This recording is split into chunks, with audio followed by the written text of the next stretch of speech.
All right, so hopefully this workout split I'm doing is a solid plan. I got the frequency, hitting each muscle group twice a week. I will have the intensity soon after I finish this deload, and I will have the volume. I think because I'm just going off how I feel. Every exercise is at least 3 sets, and the minimum repetitions are 10 reps. It's almost a push-pull leg split, except I'm training traps on chest day and overhead press on leg day, for example. I don't have my training journal right beside me, so I'll just walk y'all through the first day of my training split, which places emphasis on the chest. Let's get it. Almost finished with my warm-up. We're now on the right leg groin stretch. Let's get this left side. Bow. Let's hit these outer thighs and glutes. And this cheap watch decided to break during a stretch. I was feeling the watch, but I guess that's why you don't buy them cheap, huh? The time, clock, everything, waterproof system is good quality. Bruh, I just bought this watch. But I think the bracelet piece is bad quality. Anyways, I'm gonna finalize my warm-up using the stair climber. All right, I want it all. Strength, size, and calisthenic growth. I begin my workouts with 5 pull-ups, 5 dips, and 5 push-ups. That's every workout. Low reps since it's a deload. I will then max out my reps during a regular session. So tomorrow, my deload ends. It's supposed to be a heavy day. I'm gonna see how many pull-ups I can do, how many push-ups I can do in a row, and how many dips I can do in a row. And y'all see, I'm not doing multiple sets, just attempting to increase my repetitions slowly, week by week. Let's see, man, because I've been struggling with calisthenics for far too long. All right, so I learned from this workout that I should have included strength work. This is supposed to be the unilateral day of my chest emphasis portion, which means I am isolating each side of the body. The thing is, I can still do that just right after I bench press. I'm trying to not only build my bench max, I'm also trying to build the amount of weight I can do for 10 reps.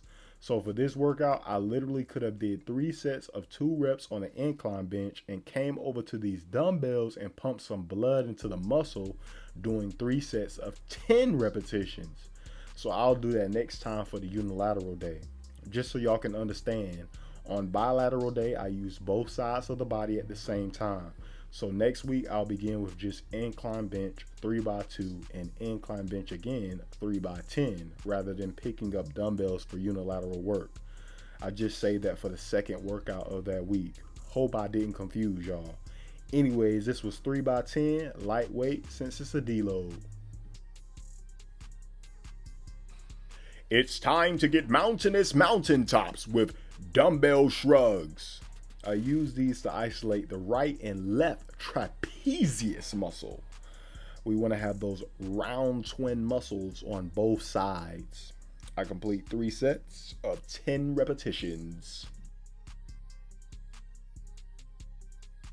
I don't do any more front or rear delt direct work because I learned it isn't necessary. We talk about the front delt getting a lot of work from your pressing movements already, but what about the rear delts on the pulling movements? So I was like, I can save energy. Lateral raises are required for me because I literally lose frame without them. Lateral raises scope the sides of your shoulders, giving you that barely fit in the door look. And that's exactly what I want. I completed 3 sets of 15 repetitions.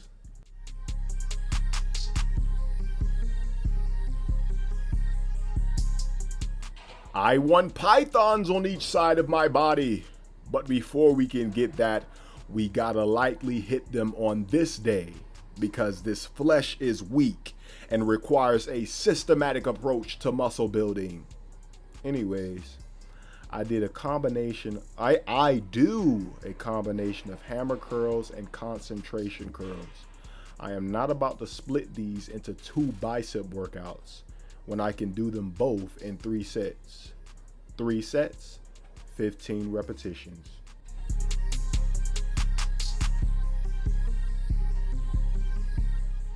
Forearms are cold. I love flexing my forearms. I gotta get them swole. Forearms is like the calves of the arms to me. If you don't get them big, your arms don't look full to me.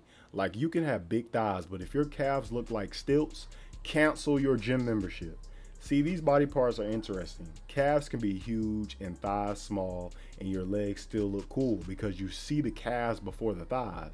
If your forearms are bigger than your upper arms, you still look powerful. But if your upper arms are bigger than your forearms, it looks like somebody can give you a handshake and knock the forearms out of that fat piece of meat you call the upper arms. Anyways, I complete 3 sets of 15 reps doing what's called reverse forearm curls. This targets the upper forearms, make it look like a drumstick.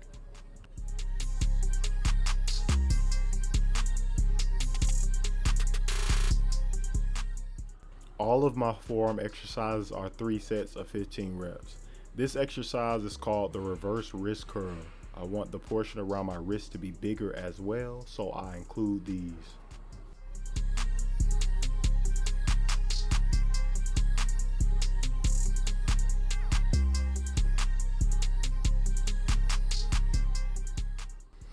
Let's get the back of these drumsticks thicker as well with behind the back dumbbell forearm curls.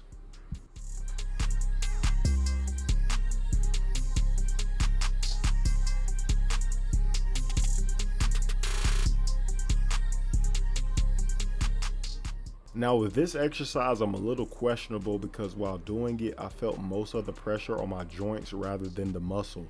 The forearms can do so much more, such as twist, which is why I want to include them.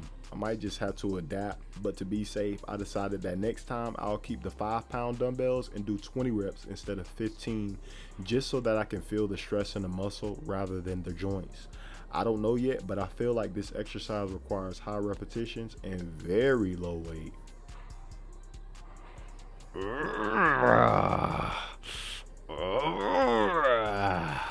Yes, sir.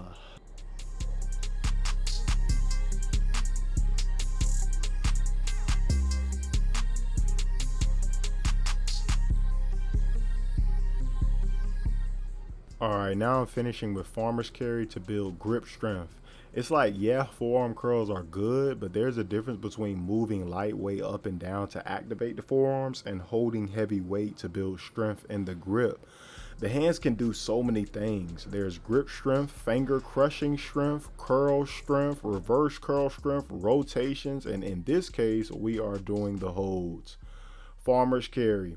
Just one lap around this place for the deload. I think it's too heavy for a deload, but I noticed my forearms adapted quickly. And I think on a regular day, 2 laps, because man, it starts to burn very soon.